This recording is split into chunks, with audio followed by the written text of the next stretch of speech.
have what's called the powers of attorney for healthcare and property management. Again, documents of substituted judgment. And this is why I say it's not just about who gets your stuff when you die, because this is also what I would like to refer to as the Rodney Dangerfield of estate plans, simply meaning that they get no respect. Everyone's always says who gets your stuff when you die, and they forget there's a big component here for your benefit.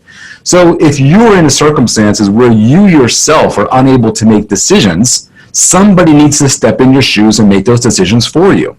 Now, that time period, depending upon your age and circumstances, could be a 20-year long time period, 30-year long period. I had a client this morning that were in their late 30s. That could be 60 years. In other words, somebody is making decisions for you via these documents over the next 60 years of your life. Nobody's dead. Nobody died. No assets transferred to kids. Everything is for your benefit, and these documents speak for you for 60 years. Just to give you a comparison, when someone does pass away and we are doing administration, let's say for minor children or even adult kids, okay, 18 months, you kind of gather the assets, you pay off some debts, you establish some bank accounts, you collect from life insurance, you collect some retirement plans, and boom, it's done, maybe 18 months. So 18 months when someone dies, 60 years when you're alive. So there's a big lifetime benefit for you. So the first document, as I mentioned, was the power of attorney for healthcare. Now this is, it's pretty self-explanatory. Who makes medical decisions for you if you're unable to make those decisions for yourself? But not only are you electing an individual or appointing an individual to make medical decisions for you, this is also where you want to have an affirmative statement that says, under some circumstance, I may not want to receive medical care. So every state has some form of what's called a living will. Now, don't confuse that with a last will. The last will and testimony is what a lot of people think about as that document to transfer assets. This is a living will. And this basically is, most people are also familiar in the vernacular of the, hey, pull the plug provision, right? Pull the plug. That's what the living will is. In California, it's incorporated into our advanced healthcare directive, but this is where you get to have an affirmative statement that under very narrow set of circumstances, such as you're in a medically determined irreversible coma, or maybe you are in a permanent vegetative state, and but for that human interaction, your body would have naturally expired with a matter of a couple of months, a couple of weeks, a couple of days, a couple of hours, and really all that they're doing is artificially delaying the moment of your passing. For a lot of people, under those narrow circumstances, remove the human intervention, let your body do what it's going to do. But at the same time, the companion provision is that you still want to receive enough medical attention to alleviate pain and for your comfort. And so it's a very important document. You actually have to have that. And I always like to refer back to that very, very famous case about 20 years ago of Terri Schiavo. And most of us are familiar with that case in Florida and then the resulting media circus that came as a result of that. That was simply because Terri herself didn't have any type of clear or convincing evidence as to what she would have wanted under those circumstances. So not only do medical powers designate an agent to make decisions for you, but they also may say under some circumstances I want to make an affirmative statement today that I don't want medical care, therefore to minimize both the financial stress and emotional stress to my family. And along those same lines, this is also a document of guidance. And so when we work within the Advanced Healthcare Directive, we're also talking about, organ donation, anatomical gifting, right? It's kind of where you get to have a say about that also. And what I've found over the years that a lot of people are very gracious and they want to help their fellow human being, and they want to contribute. If they can help somebody, they want to be able to do so. So they typically on the driver's license they'll say yes, and there's a little pink dot or a pink star or whatever your state may have, indicating that you are an organ donor under the Uniform Anatomical Gifting Act. But there's no limitation. And what I found when I ask my clients the following line of questioning, I say, well, the fact that you said yes under the Uniform Anatomical Gifting, are you okay with being a teaching cadaver at the local medical school? Or are you okay with being used as for institutions for research and other type of medical research? And then they said, well, no, I really didn't mean that. What I meant when I put that pink dot on my license was I'm okay as long as I can help another human being directly. I said, okay, well, let's say so. Let's make sure we limit it so we have clarity as what your intent was.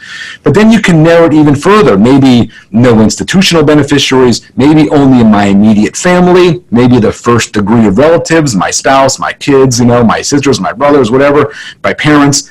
Or some people, no, I don't want to get anything. I want to be put in the ground in one piece. Okay, so it allows us to have some direction as to how we're able to use our anatomical gifting if that's what you decide to do so. And then probably one of the other important things in this document, Paul, is that you have a statement here regarding long-term care. Now, this is not a matter of how you pay for it. That may be through long-term care policies or other forms of independent financial means, but this is a statement as to how do you want to be treated under those circumstances where you require long-term care. Again, we want to have affirmative statements here. So the first thing is that most people say, hey, if I can stay at home and if I can maintain my privacy and independence, I want that care brought to me at home. Okay. So long as it can be delivered without me endangering my physical or mental safety. Okay, fine. But also you acknowledge that if you do require a degree of care that cannot be delivered at home, and if you require a care facility, now let's say I want one that's the least restrictive, most home-like setting, close to friends and family. I want to return home as soon as possible. I want it to offer outdoor activities and social interactions. In other words, you want to be treated with a degree of dignity under those circumstances, and you don't want to be that we all kind of have that fear in the back of our mind of being left in a wheelchair in a hallway to rot someplace. So you want to make sure that you have a statement that says that so that someone can pick up the documentation and say, you know something, my parents or my good friend didn't want to be in these circumstances, and now you have a claim, for example, for elder abuse. But for that kind of statement, okay, no, putting in a wheelchair, fine. What do you know? You've checked out. No one knows from nothing, and you didn't say anything to the contrary. So, as you can see, this first document covers a lot of area, again, just for your benefit. No one's dead yet, right? So, those types of things. So now, in the same vein, now we're going to turn to the second document of incapacity. So we talked about someone managing your health care. Let's now talk about someone managing your finances and personal affairs. So here again, you have what are called powers of attorney for property management. And with all due respect, many times these documents literally can be a license to steal. So make sure whomever you designate as a fiduciary truly is someone that you trust. And it doesn't have to be an individual. Many times you may want to have two people working together so you have some checks and balances to limit that temptation to be irresponsible with your money. Because again, you can't police this. You're in that state where you're able to manage your own affairs. Or sometimes you can put two people who are both responsible, but they have the power to act independently. It all depends on the circumstances. Brad, quick question: are you seeing a lot more of this because people are living longer than ever before because the doctors are keeping alive? But so, are you seeing more of this long-term care? Absolutely, great question. And that's why I'm saying these documents are so important, right? Because getting into the financial side, there does come a point in time where people who may be completely competent, they may just say, you know something, I really don't want to, I can't manage my finances. It's just too much for me. Or maybe there was a spouse and he or she took care of the family finances, and now they're deceased, and now that burden falls upon the surviving spouse. They don't know what to do. You want to have some legal documentation that enables a person, a loved one, a trusted advisor, or a parent, a child, a sibling, to be able to step in your shoes for finance purposes. You can be completely competent. It doesn't have to be only on incapacity, Paul. You can be completely competent. I just don't want to deal with this. I'm just at a point where I can't manage this. And so again, that's also, so we see that a lot.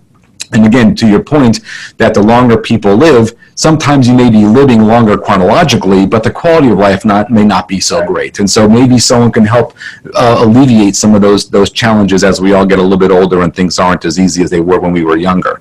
So here you have things like managing businesses, collecting government benefits, filing taxes, access to a safety deposit box, access to digital assets, Facebook's, online banking, claims litigation, maybe someone that hit you, God forbid, and put you in that incapacitated state, someone has to be able to enforce your rights. If you're a beneficiary in mom or dad or sister or brother's estate, someone has to step in your shoes and enforce your rights as a beneficiary. Dealing with insurance policies and annuities and dealing with retirement assets, these are all very important things that we have to deal with financially, that sometimes we ourselves are unable. And now, for my business owner clients, it's a whole different thing to think about, a whole different dimension. Because I'm a married man, and so, like my wife, for example, if I were to become incapacitated, my wife would step up as the primary agent, as you would imagine, to take care of all of my stuff. Now, as much as I love my wife, she doesn't know the first darn thing about running a law firm, right? So the thing is, she's not the best person to manage my law firm. But my father, who's my partner in the law firm, he is the best person to manage the law firm. So I may have a carve-out called a limited power of attorney to take care of my business asset, where my spouse takes care of everything else. My dad doesn't need to get involved in my checking account and my collecting my government benefits and dealing with my insurance policies, but he certainly wants to help me take care of the law firm because we have a common interest. So for business owners that have like buy-sell agreements or who don't have buy-sell agreements, or maybe the definition of incapacity per the buy-sell is incapacity for 90 days or 180 days until you're deemed that trigger point in the buy-sell, well, a lot can take place in that 90-day or 180-day period, especially if you're in the middle of a sale or an exit or an acquisition or banking and financing, where you may want someone, maybe your business partner or your CEO or your CFO, to step in that shoes. Maybe they're the best person for that limited purpose, but not the best person to help pay your mortgage or to refinance your house to care for you. So those are very important documents for business owners, which leads to a different dimension on that. Yeah, Paul. So that's fascinating. Like your spouse may not be the best one to run your business, so you detail that out in the estate plan. Is that integrated with the business planning, like the buy-sell agreement? Do those speak to each other? Yeah, that's right. As I just mentioned, many clients that have buy-sell agreements, because remember, no one's dead yet, right? You got to remember that. So buy-sells are actually pretty clear that when someone dies, there's an exchange that happens relatively quickly. But there's also typically a provision in buy-sell agreements that says someone is disabled or somebody is incapacitated, a co-owner, business owner. So the question is, how long does somebody have to be disabled? Or how long does someone have to be incapacitated before that buy-sell kicks in, that trigger event takes place? Like I said, many times we see it's 90 days, sometimes it's 6 months, 180 days. And as I was just mentioning, a lot of things can happen during that time period where a limited DPA, a limited durable power of attorney for business management and affairs, can fill that gap while we're waiting for that time period to toll. Okay? Got it. Okay. So now that kind of covered our benefits for us. Remember, no one's dead yet. Everyone's kind of helping us take care of ourselves. Powers of attorney for healthcare and powers of attorney for property management, which could include, in some circumstances, a limited power.